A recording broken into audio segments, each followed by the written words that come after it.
இன்னைக்கு நான் என்னெல்லாம் சாப்பிட்டேன்னு சொல்லிட்டு உங்க கூட ஷேர் பண்ணிக்கிறேன். காலையில எம்டி ஸ்டமக்ல ஒரு செம்பு நல்லா தண்ணி தான் வந்து குடிச்சேன், நார்மல் தண்ணி. அதுக்கப்புறமா காலைல பிரேக்ஃபாஸ்ட்டுக்கு ஒரு ப்ரௌன் பிரெட், அதுக்கப்புறம் அந்த உருளைக்கிழங்கு கிரேவி கொஞ்சம், அதுக்கப்புறமா ஸ்வீட் கார்ன் வந்து அவிச்சு சூப்பர் ஃபில்லிங்காக எல்லாமே வச்சு காலைல பிரேக்ஃபாஸ்ட்டை வந்து முடிச்சாச்சு.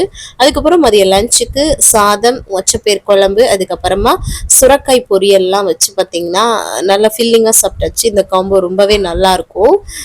இந்த ரெசிபிஸு அதுக்கப்புறம் ஒரு டே இன் மை லைஃபாகவே வந்து பார்த்தீங்கன்னா வெயிட் லாஸ், வெயிட் மெயின்டைனிங்லாம் டீட்டெயிலாக நான் வந்து யூடியூப்பில் லாங் வீடியோவாக ஷேர் பண்ணிட்டுருக்கேன். ஈஸியாக வெயிட் லாஸ் பண்ணலாம், மறக்காமல் பாருங்கள். அதுக்கப்புறம் ஈவினிங் வந்து பார்த்தீங்கன்னா ஒரே ஒரு பிளாக் காஃபி மட்டும் தான் வந்து குடித்தேன். நான் ஸ்நாக்ஸ் எதுவும் சாப்பிடல. நைட் டின்னருக்கு வந்து பார்த்தீங்கன்னா அம்மாச்சி இந்த பன்னு செஞ்சுருந்தாங்க வீட்டில், அங்கே வேலை பார்க்குற இடத்துல அந்த 2 குட்டி பன்னு, சுரக்காய் பொரியல், கொஞ்சம் 4-5 முருங்கைக்காய், அதுக்கப்புறம் மொச்சப்பேர்லாம் வச்சு இதையே வந்து டின்னராக ஆக்கிட்டேன்.